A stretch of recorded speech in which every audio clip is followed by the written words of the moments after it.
ರಾಂಪುರದಿಂದ ಬಂದಿದ್ದೀವಿ, ಹೊಸಕೋಟೆ ತಾಲೂಕಿಂದ.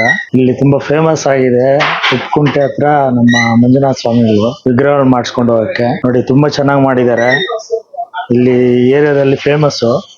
ತಿಳ್ಮಟ್ಟಿಗೆ ಶ್ರೀನಿವಾಸಪುರದಲ್ಲಿ ತಾಲೂಕಲ್ಲಿ full famous ಆಗಿದ್ದಾರೆ. ತುಂಬಾ ಚೆನ್ನಾಗಿ ಮಾಡಿದ್ದಾರೆ.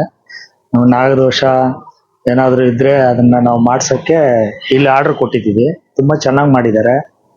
ತುಂಬಾ ಚೆನ್ನಾಗಿ ಅನಿಸ್ತಾ ಇದೆ. ಮಂಜುನಾಥ ಸ್ವಾಮಿಗಳ ಆಶೀರ್ವಾದ, ದೇವರ ಆಶೀರ್ವಾದ ಇದರಿಂದ ನಮ್ಗೆ ಚೆನ್ನಾಗಿ ಮಾಡಿಕೊಟ್ಟಿದ್ದಾರೆ. ನಿಮ್ಗೆ ಅಲ್ಲೇ ಸುತ್ತಮುತ್ತಲೆಲ್ಲ ಬೇಜಾರಿದ್ದಾವೆ, ಬಟ್ ಇಷ್ಟು ದೂರ ಬರೋದಕ್ಕೆ ವಿಶೇಷ? ನಮ್ಗೆ ಬೆಂಗಳೂರಿಂದ ಇವರು ಹೆಸರು ಹೇಳಿದ್ರು. ನಮ್ಗೆ ಇಂಥವ್ರು ಇದೇ ಗ್ರಾಮದಲ್ಲಿ, ಉಪ್ಪುಕುಂಟೆ ಗ್ರಾಮದಲ್ಲಿ, ಶ್ರೀನಿವಾಸಪುರ ತಾಲೂಕು, ಕೋಲಾರ ಡಿಸ್ಟಿಕ್ ಅಂತ ಹೇಳಿ ಇಲ್ಲಿ ಕಳ್ಸಿದ್ರು ನಮ್ಗೆ. ನಾವು ಬಂದು ಕಾಂಟ್ಯಾಕ್ಟ್ ಮಾಡಿ ಇಲ್ಲೆಲ್ಲ ನೋಡಿದ್ರೆ ತುಂಬಾ ಚೆನ್ನಾಗಿ ಮಾಡಿದ್ದಾರೆ. ನಾವು ಸುತ್ತಮುತ್ತ ಎಲ್ಲ ಕೇಳಿದ್ವಿ, ತುಂಬಾ ಚೆನ್ನಾಗಿ ಮಾಡಿದ್ದಾರೆ. ಶಾಶ್ವತವಾಗಿ ಅದು ಪೂಜೆ ಪುನಸ್ಕಾರ ಅವರು ಎಲ್ಲ ವಿದ್ಯೆ ಕಲ್ತು ನಮ್ಗೆ ಮಾಡಿಕೊಟ್ಟಿದ್ದಾರೆ. ತುಂಬಾ ಚೆನ್ನಾಗಿ ಅನಿಸ್ತಾ ಇದೆ. ದೇವ್ರು ಒಳ್ಳೇದ್ ಮಾಡ್ಲಿ, ಅವ್ರಿಗೂ ನಮ್ಗೂನು ಆಶೀರ್ವಾದ ಮಾಡ್ಲಿ.